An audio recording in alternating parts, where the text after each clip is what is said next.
वत्स महाजनपद कौशाम्बी के बौद्ध महाराजा उदयन के पुत्र बोधि राजकुमार थे और वो उदयन की रानी वासवदत्ता के गर्भ से जन्मे थे।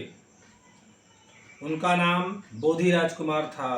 बात उस समय की है जब बोधि राजकुमार सुषमारगिरी के भग्नगर पर युवराज के रूप में शासन करते थे।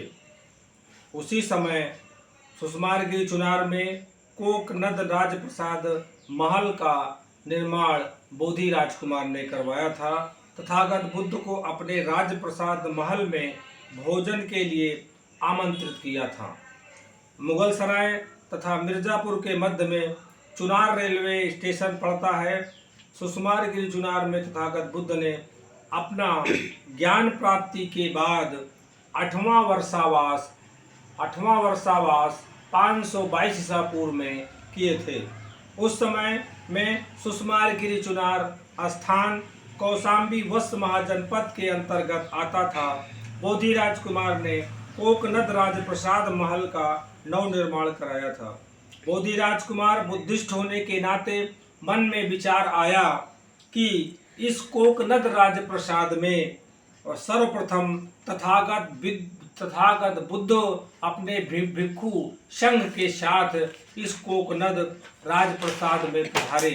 बोधि राजकुमार तथागत बुद्ध को आमंत्रण देने के लिए उनके पास गया और पहुंचकर उनका अभिवादन बंदामी करने के बाद एक तरफ बैठ गया।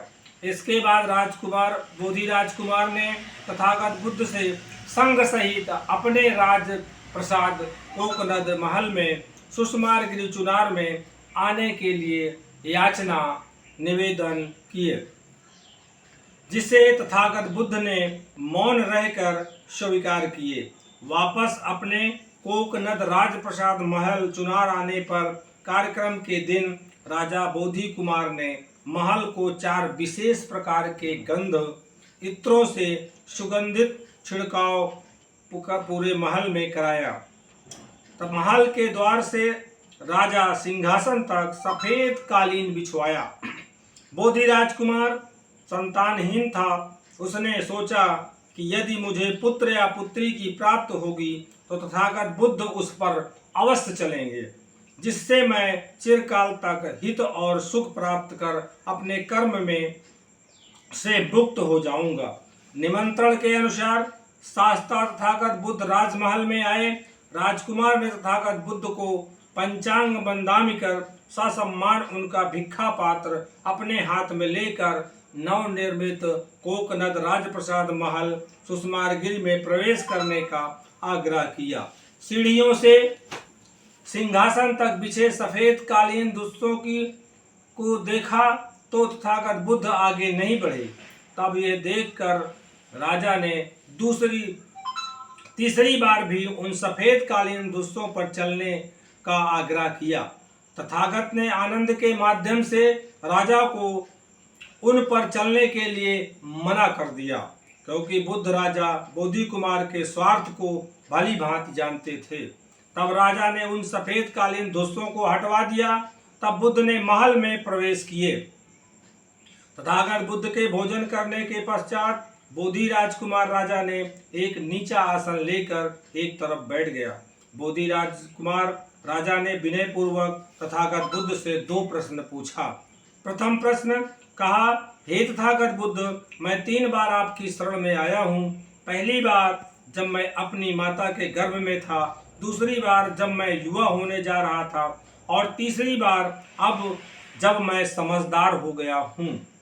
तिसरण और पंचशील का आज तक अनुगामी रहा हूँ, तब भी आपने मेरे बिछाए हुए सफेद कालीन धुस्सों पर चलने से मना कर दिए।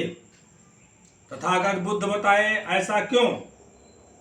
बुद्ध ने उत्तर दिया, बोधि राजकुमार, आपने सफेद कालीन धुस्सों को जो अपने स्वार्थ में बिछवाया था, इसलिए मैं उन पर नहीं चला।